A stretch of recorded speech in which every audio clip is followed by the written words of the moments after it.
There is a question so simple that the mind ignores it, and yet so profound that entire traditions have been built upon its answer. What is the difference between the breath of a sleeping man and the breath of a dead man? Both are still, both are silent, both appear to have withdrawn from the world, and yet one is suspended in potential, while the other has crossed a threshold from which there is no return.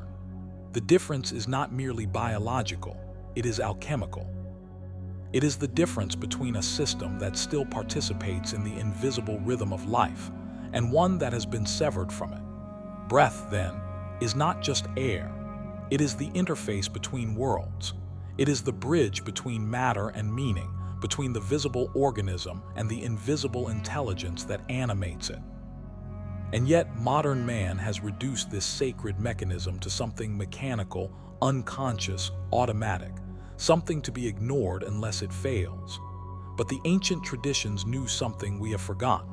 That breath is not only a function of life, it is the instrument of transformation. To understand this, we must begin not with spirituality, but with biology. Deep within your body runs a network so subtle, so pervasive, that it governs almost everything you feel, yet remains largely invisible to your awareness. This is the autonomic nervous system, the silent regulator of your internal state.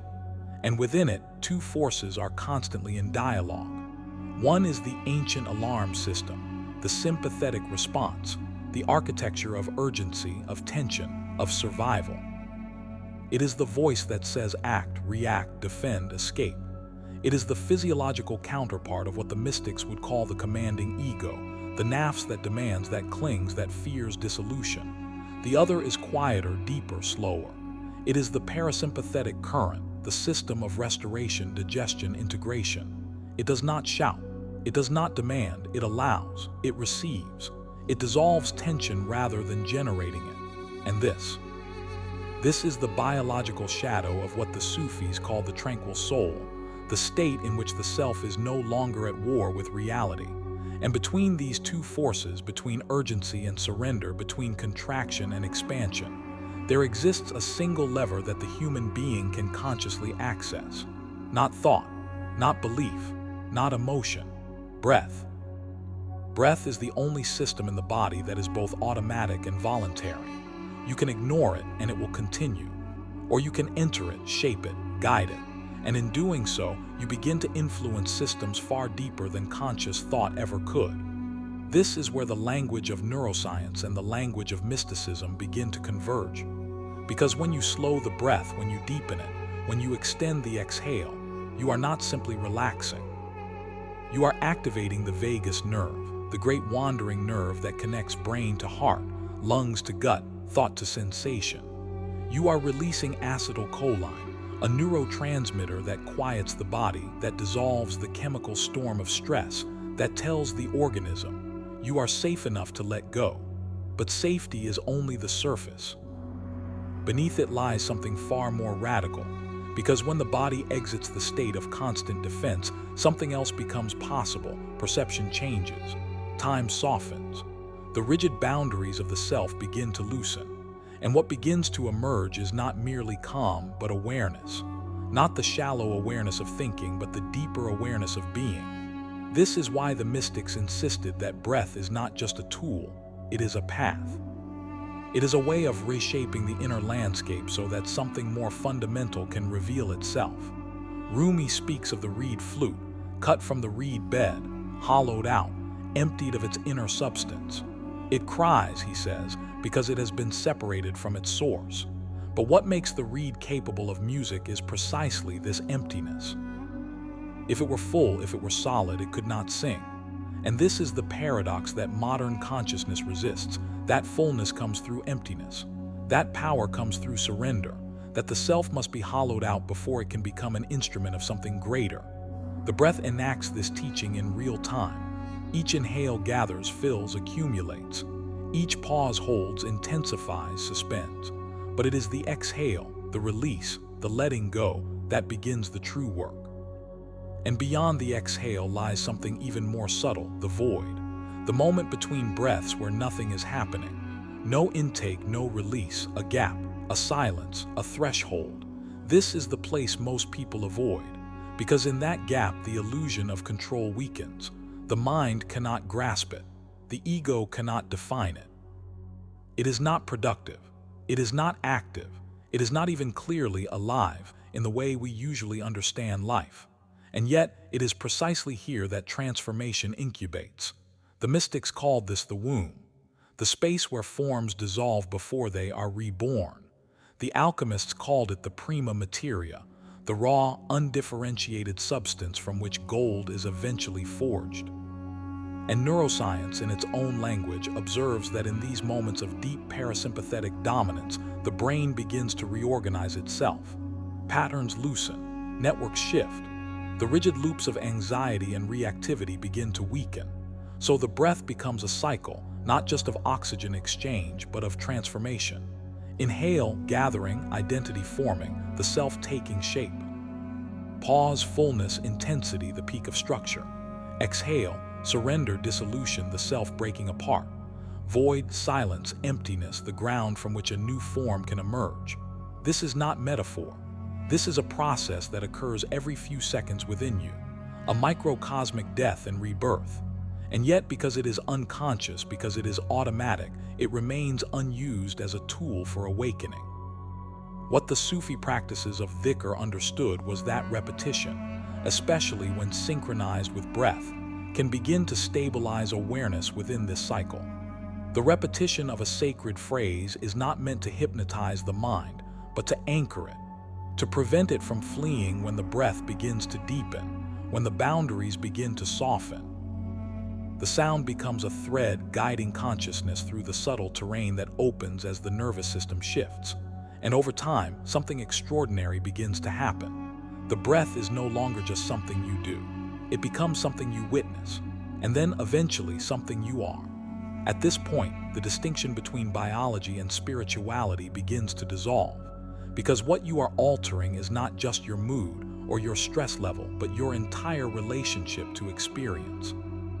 The commanding ego, so dependent on urgency, on control, on constant engagement, finds itself deprived of its usual fuel.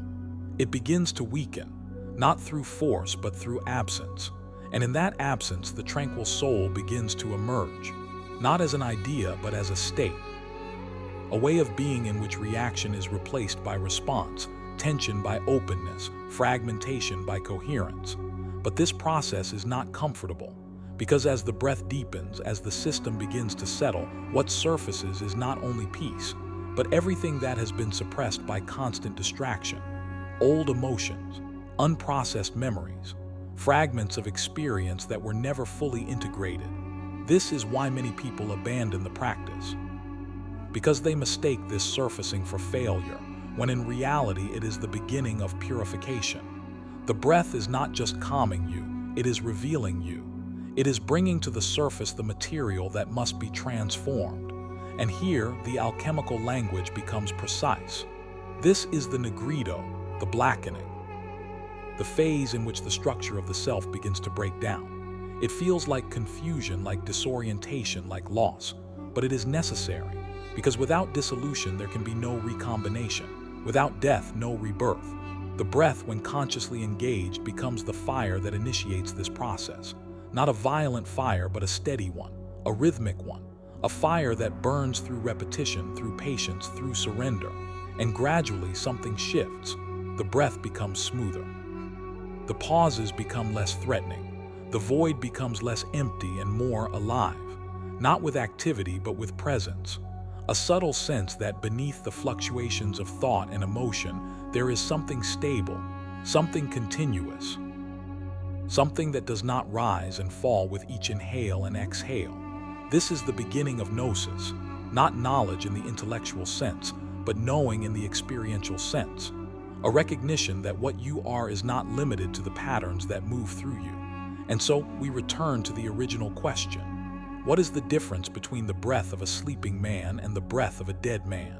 The answer is no longer abstract. The sleeping man still participates in the cycle.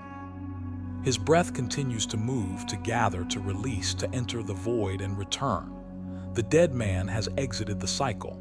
The rhythm has ceased, but the awakened man, the one who has entered the breath consciously, he occupies a third position. He is no longer merely carried by the cycle. He becomes aware within it. And in that awareness, the cycle itself becomes a path. The breath, then, is not just sustaining your life. It is shaping your consciousness. It is determining whether you live in contraction or expansion, in reactivity or presence, in fragmentation or integration. It is the most immediate, the most accessible, and the most overlooked tool for transformation. Not because it is complex, but because it is simple. Too simple for a mind that seeks complexity. Too immediate for a culture that seeks distraction. But the ones who have understood across traditions, across centuries, have always returned to this same point, that the doorway is not somewhere else. It is not hidden in distant texts or secret locations. It is here, in the rise and fall of your chest, in the silent gap between breaths, in the rhythm that has been with you since the moment you entered this world, and will remain until the moment you leave it. And the question is no longer whether the breath has the power to transform you. The question is whether you are willing to enter it deeply enough, long enough, honestly enough for that transformation to occur. And now you arrive at a threshold so quiet it almost escapes notice.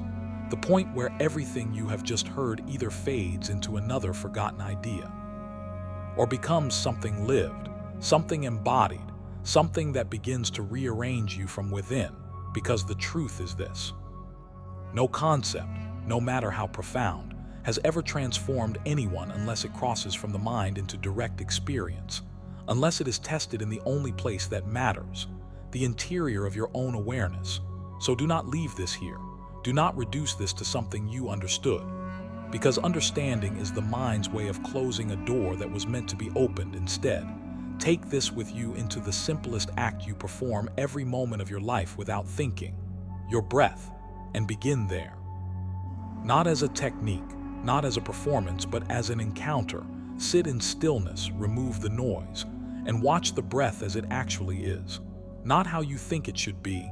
Feel the inhale as it gathers you into form, the pause as it suspends you in fullness, the exhale as it dissolves you back into something undefined. And then, remain in the gap, in that subtle, almost unbearable silence where nothing is happening, where the mind cannot grasp and the ego begins to loosen its hold, because that is where the real work begins. That is where the structure of who you think you are starts to soften, where the deeper layers, hidden, avoided, unresolved, begin to rise, and you will be tempted to leave, to distract yourself, to return to the familiar rhythm of unconscious living. But if you stay, if you return again and again with honesty, something shifts, something reorders itself beneath your awareness, and you will begin to notice that you are no longer simply breathing. You are witnessing. You are no longer reacting. You are responding. You are no longer confined to the patterns that once controlled you. And this is not dramatic. It will not announce itself. It will unfold slowly, almost imperceptibly, until one day you realize that the way you experience yourself has changed. And if something in you recognizes this, not as an idea, but as something that feels undeniably real, then do not treat this channel as just another place for content. Treat it as a continuation of this process. A place where we go further, deeper, beyond the surface explanations into the structures that shape consciousness itself. So subscribe not out of habit, not out of impulse, but as a quiet decision to remain on this path, to keep looking where most people refuse to look, to keep dismantling what is false and refining what is real, because this work is not for everyone. It was never meant to be. But if you are still here, if you have followed this all the way through, then you already understand something most do not, that there is more beneath the surface, and once you see it, you cannot unsee it.